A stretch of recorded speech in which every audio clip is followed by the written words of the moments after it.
Na dno silikonových formiček dám na kostičky nakrájenou šunku, přidám na kostičky nakrájenou mozzarellu a šedé rajčátka. Rozklepnu si 2 vajíčka od šťastných slepiček,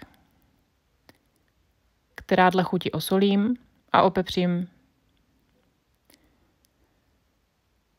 Vajíčka si rozšlahám a lžící opatrně nalévám do formiček.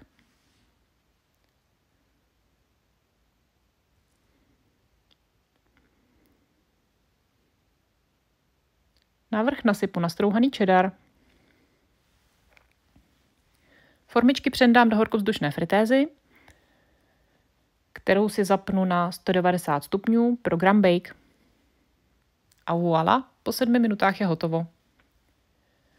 Hotové mafiny nechám chvíli odpočinout a přendám na talíř.